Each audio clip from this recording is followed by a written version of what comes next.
Chibuzo Azodo for some housekeeping. Round of applause.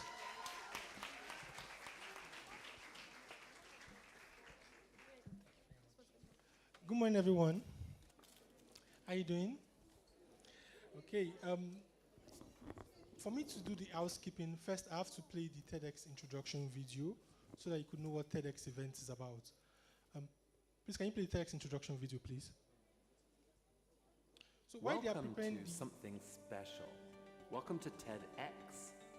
This TEDx event is part of a global conversation that takes place every day in every corner of the world.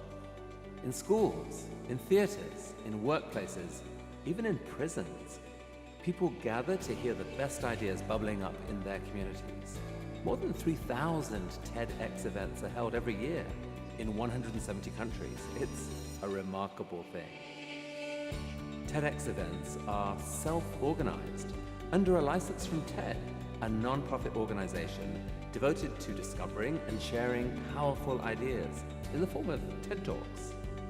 It's not TED itself, but your local TEDx team of volunteers that has done all the work to put on today's event, including booking all of the speakers. It's this team's ideas, dedication, and time that have made this possible. We really hope today's program sparks an exciting conversation. This is a day for curiosity and for skepticism, for inspiration and for action. The more you enter into it, the more you will take out. And now, on with the show.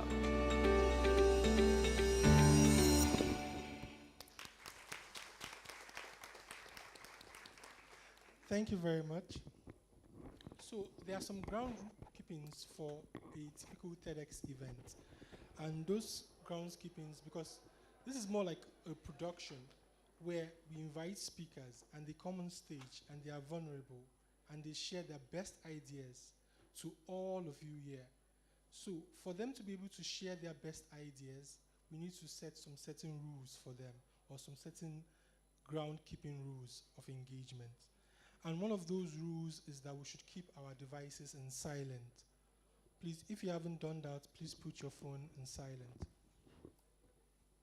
Another thing again that we should do is that when a speaker is talking, we should not walk around. It's quite disrespectful for the speaker and sometimes distracting. Please be seated. And when they are reading the speaker citation, please also be seated. Now, for this event, we encourage everybody to stay to the end because it's a 2-hour event, very short. And after that, you can go for your favorite other engagements. But as we're doing that, when the speakers are coming on stage, I would like you to give them or show them appreciation like you did for me by clapping for them, even when before they speak and after they speak. Okay, and on that note, I would ask the technical to play the first TED Talk for today. Thank you.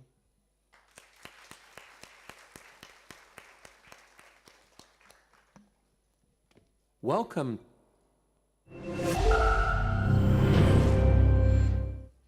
So in college, I was a government major, which means I had to write a lot of papers. Now, when a normal student writes a paper, they might spread the work out a little like this. So, you get started maybe a little slowly, but you get enough done in the first week that with some heavier days later on, everything gets done and things stay civil. And I would want to do that like that. That would be the plan. I would have it all ready to go, but then actually the paper would come along, and then I would kind of do this. And that would happen every single paper. But then came my 90-page senior thesis, a paper you're supposed to spend a year on.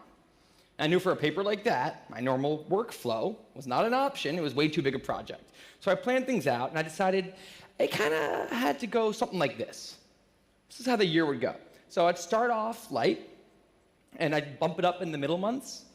And then at the end, I would kick it up into high gear. It's just like a little staircase. How hard could it be? Just walk up the stairs. No big deal, right? But then, funniest thing happened. Those first few months, They came and went, and I couldn't quite do stuff. So we had an awesome new revised plan. But then those middle months actually went by, and I didn't really write words. And so we were here. And then 2 months turned into 1 month, which turned into 2 weeks. And one day I woke up with 3 days until the deadline, still not having written a word. And so I did the only thing I could. I wrote 90 pages over 72 hours, pulling not one, not supposed to pull 2 all-nighters, sprinted motion to the deadline.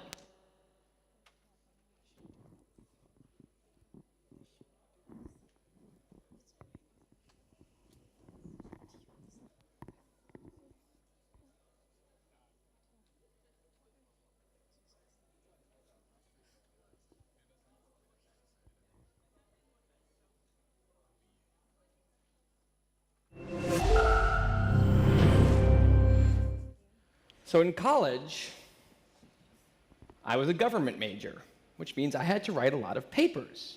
Now, when a normal student writes a paper, they might spread the work out a little like this. So, you get started maybe a little slowly, but you get enough done in the first week that with some heavier days later on, everything gets done and things stay civil. And I would want to do that like that. That would be the plan. I would have it all ready to go, but then actually the paper would come along, and then I would kind of do this. And that would happen every single paper. But then came my 90-page senior thesis, a paper you're supposed to spend a year on.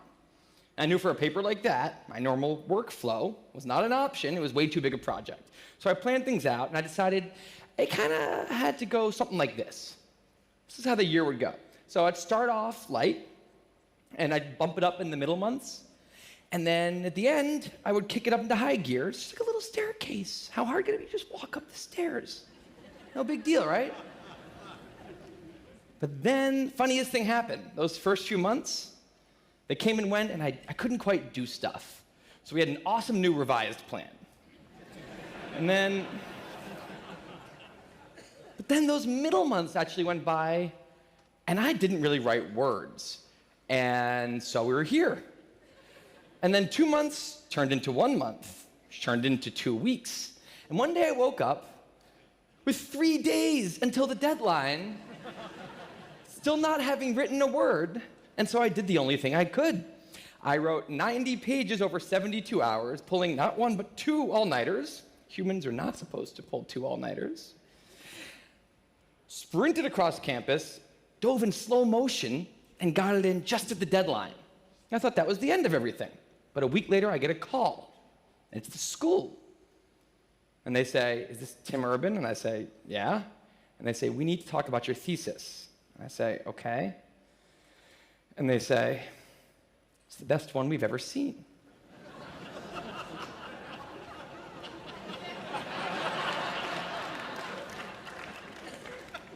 That did not happen. It was a very, very bad thesis. I just wanted to enjoy that one moment when all of you thought, "This guy is amazing." No, it was very, very bad. Anyway, today I'm a writer, blogger guy. I write the blog Wait, But Why? And a couple of years ago, I decided to write about procrastination. My behavior has always perplexed the non-procrastinators around me, and I wanted to explain to the non-procrastinators of the world what goes on in the heads of procrastinators and why we are the way we are. Now, I had a hypothesis that the brains of procrastinators were actually different than the brains of other people.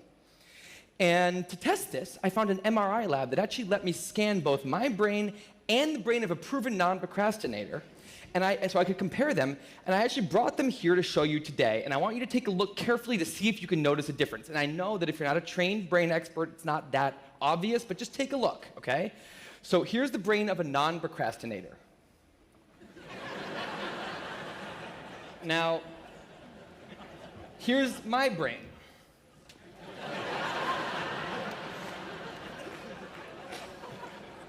There is a difference.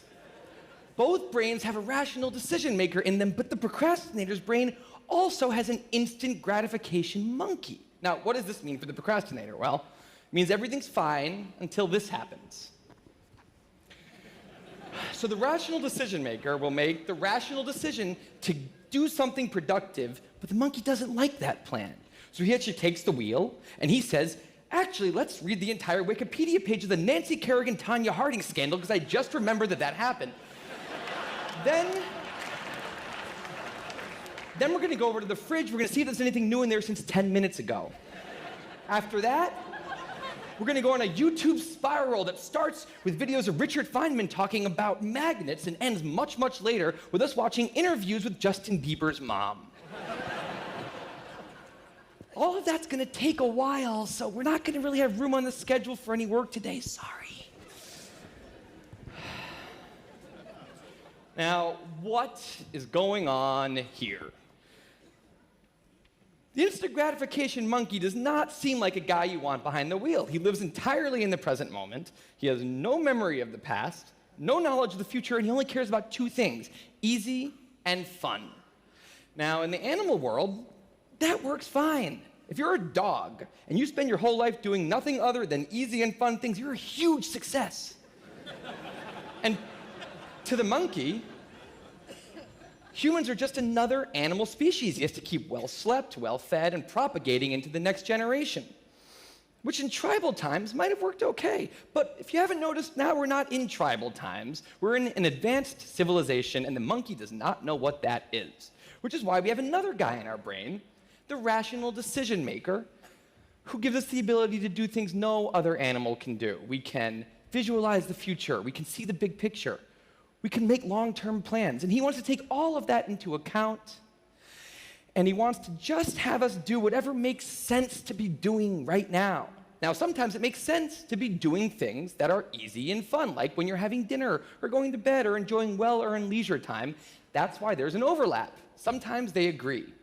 But other times, it makes much more sense to be doing things that are harder and less pleasant for the sake of the big picture, and that's when we have a conflict. And for the procrastinator, that conflict tends to end a certain way every time, leaving him spending a lot of time in this orange zone, an easy and fun place that's entirely out of the make sense circle. I call it the dark playground. Now, the dark playground is a place that all of you procrastinators out there know very well. It's where leisure activities happen at times when leisure activities are not supposed to be happening. The fun you have in the dark playground isn't actually fun because it's completely unearned, and the air is filled with guilt, dread, anxiety, self-hatred, all those good procrastinator feelings. And the question is, in this situation, with the monkey behind the wheel, how does the procrastinator ever get himself over here to this blue zone? A less pleasant place, but where really important things happen. Well, turns out that the procrastinator has a guardian angel, someone who's always looking down on him and watching over him in his darkest moments, someone called the panic monster.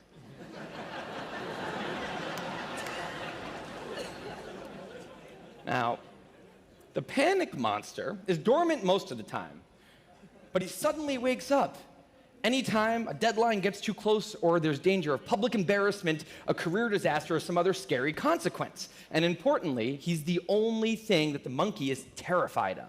Now, he became very relevant in my life pretty recently because the people of TED reached out to me about 6 months ago and invited me to do a TED Talk.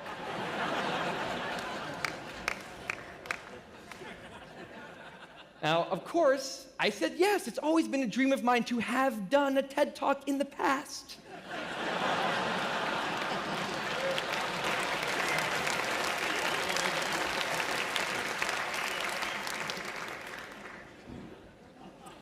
But in the middle of all this excitement, the rational decision maker seemed to have something else on his mind. He was saying, are we clear on what we just accepted? Do we get what's going to be now happening one day in the future? We need to sit down and work on this right now. And the monkey said, totally agree, but also let's just open Google Earth and let's zoom into the bottom of India, like 200 feet above the ground, and we're going to scroll up for 2.5 hours till we get to the top of the country so we can get a better feel for India.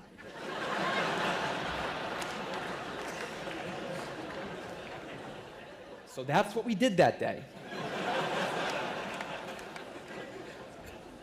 as 6 months turned into 4, and then 2, and then 1, the people of TED decided to release the speakers. And I opened up the website, and there was my face staring right back at me, and guess who woke up? So the panic monster starts losing his mind, and a few seconds later, the whole system's in mayhem.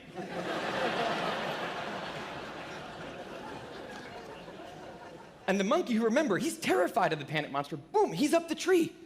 And finally, the rational decision maker can take the wheel, and I can start working on the talk. Now, the panic monster explains all kinds of pretty insane procrastinating behavior, like how someone like me could spend 2 weeks unable to start the opening sentence of a paper, and then miraculously find the unbelievable work ethic to stay up all night and write 8 pages. And this entire situation with the 3 characters, this is the procrastinator's system. It's not pretty, but in the end, it works. And this is what I decided to write about on the blog just a couple years ago. Now, when I did, I was amazed by the response. Literally thousands of emails came in from all different kinds of people, from all over the world, doing all different kinds of things. These were people who were nurses and bankers and painters and engineers and lots of PhD students. And they were all writing saying the same thing. I have this problem too. But what struck me was the contrast between the light tone of the post and the heaviness of these emails. These people were writing with intense frustration about what procrastination had done to their lives, about what this monkey had done to them. And I thought about this, and I said, well, if the procrastinator system works, then what's going on? Why are all these people in such a dark place? Well, turns out that there's 2 kinds of procrastination. Everything I've talked about today, the examples I've given, they all have deadlines. And when there's deadlines, the effects of procrastination are contained to the short term because the panic monster gets involved. But there's a second kind of procrastination that happens in situations when there is no deadline. So if you want to have a career where you want to be a self-starter, something in the arts, something entrepreneurial, there's no deadlines on those things at first because nothing's happening.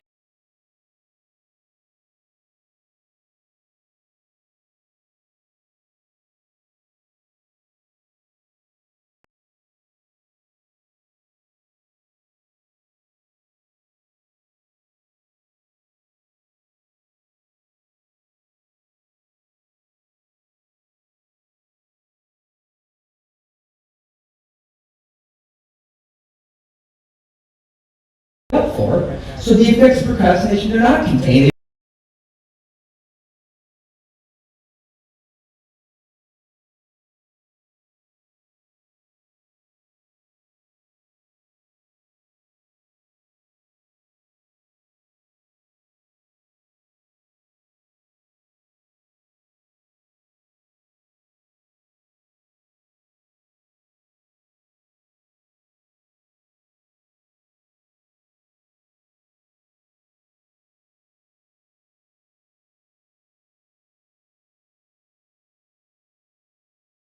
The frustration was not that they couldn't achieve their dreams, it's that they weren't even able to start chasing them.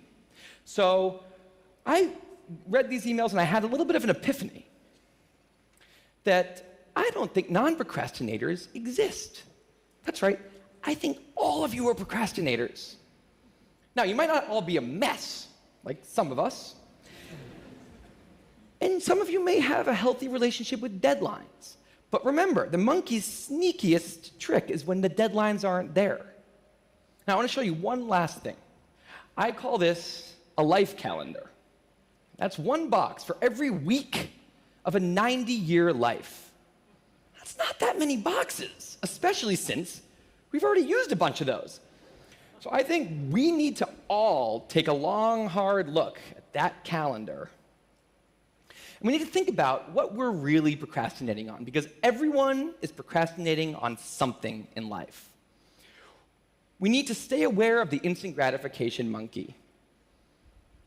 That's a job for all of us. And because there's not that many boxes on there, it's a job that should probably start today. Well, maybe not today, but sometime soon. Thank you.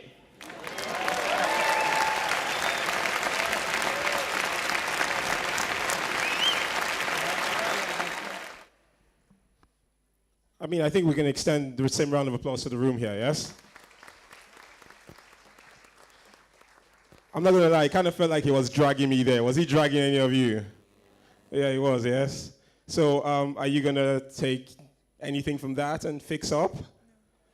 No. Come on, guys. When do your exams begin? Next year. You would like to start studying hard from now? Tomorrow maybe? Or after the weekend even, yes? No, fix up your lives, okay? All right. So round of applause again for yourself for sitting through that. Thank you very much. Before we continue. Everywhere in the toilet. So it was an uncomfortable feeling. I didn't like it. Would I do it again? Yes. Because I got way more out of the conversation with him than I even intended to begin with. So it's about overcoming. Networking etiquette. I think I touched on this a little bit earlier. The reason why networking isn't just transactional, the way people assume, or opportunist or everything, because just like everything in life, there's etiquette around it, there's rules around it, there's the right way to network. You know, people